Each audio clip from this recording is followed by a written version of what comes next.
എല്ലാവർക്കും ഒരിക്കൽ കൂടി ഹോം ടിപ്സ് ആൻഡ് കുക്കിങ്ങിലേക്ക് സ്വാഗതം. ഇന്നിവിടെ ചെയ്യുന്നത് ചന മസാലയാണ്. നല്ല ടേസ്റ്റി ആയിട്ട് എങ്ങനെയാണ് ചന മസാല ഉണ്ടാക്കുന്നതെന്ന് നമുക്ക് നോക്കാം. വളരെ കുറച്ച് ചേരുവകൾ മാത്രമേ ഇതിലേക്ക് ആവശ്യമുള്ളൂ. ചപ്പാത്തിയുടെയും പൂരിയുടെയും നാനിൻ്റെയൊക്കെ കൂടെ കഴിക്കാൻ വളരെ നല്ല ഒരു കോമ്പിനേഷനാണ്. ഇനി ഇതെങ്ങനെയാണ് ഉണ്ടാക്കുന്നതെന്ന് നോക്കാം.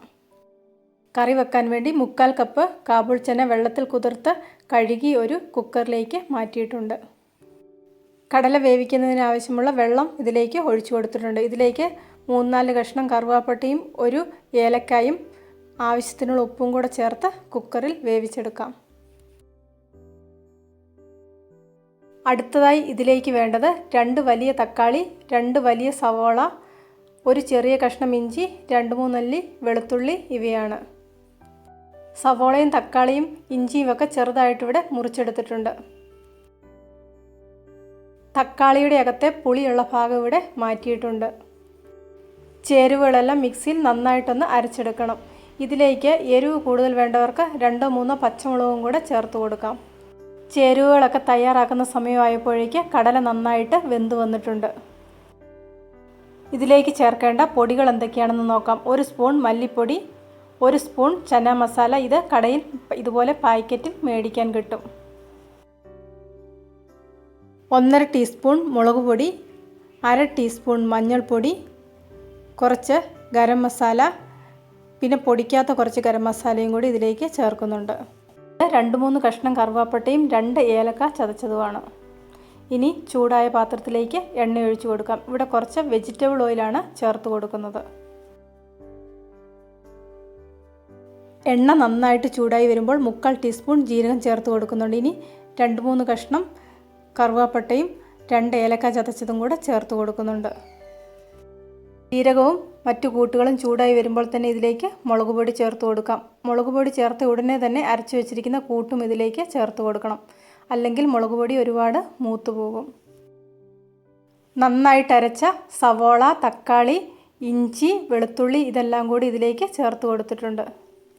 എടുത്തു വെച്ചിരിക്കുന്ന മഞ്ഞൾപ്പൊടിയും കൂടെ ചേർത്ത് കൊടുത്ത് ഇത് നന്നായിട്ടൊന്ന് ഇളക്കി യോജിപ്പിച്ചെടുക്കാം. ഇത് നന്നായിട്ടൊന്ന് വഴറ്റിയെടുക്കണം. എണ്ണ തെളിയുന്നത് വരെ വേണം ഇത് വഴറ്റിയെടുക്കാൻ. ഇതിലേക്ക് ഈ സമയം തന്നെ കുറച്ച് ഉപ്പും കൂടെ ചേർത്ത് കൊടുക്കുന്നുണ്ട്. കടല ഉപ്പിട്ടാണ് വേവിച്ചെടുത്തിരിക്കുന്നത്. അതുകൊണ്ട് ഈ സമയത്ത് വളരെ കുറച്ച് ഉപ്പ് മാത്രമേ ചേർത്ത് കൊടുക്കുന്നുള്ളൂ. ആവശ്യമെങ്കിൽ അവസാനം ചേർത്ത് കൊടുക്കാം.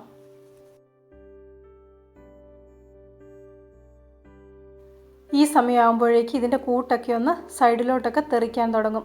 ഈ സമയത്ത് തീ ഒന്ന് കുറച്ചിട്ട് കൊടുക്കാം.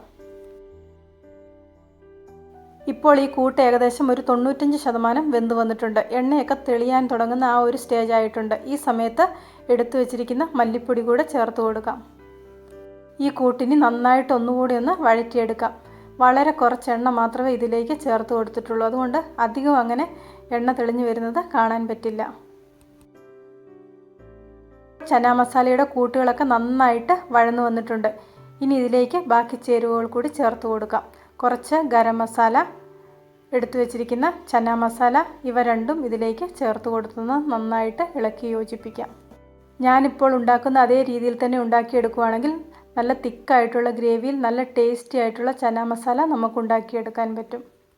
ചേർത്തിരിക്കുന്ന കൂട്ടുകളൊക്കെ നന്നായിട്ട് സെറ്റായിട്ടുണ്ട്. ഇനി ഇതിലേക്ക് വേവിച്ച് വെച്ചിരിക്കുന്ന കടല ചേർത്ത് കൊടുക്കാം.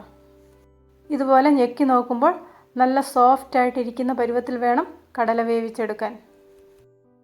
ഇതിനി നന്നായിട്ടൊന്ന് ഇളക്കി യോജിപ്പിക്കാം. ഇതിലേക്ക് കുറച്ച് ഉപ്പും കൂടെ ആവശ്യമുണ്ട്. അതുകൊണ്ട് കുറച്ച് ഉപ്പ് കൂടെ ചേർത്ത് കൊടുക്കുന്നുണ്ട്.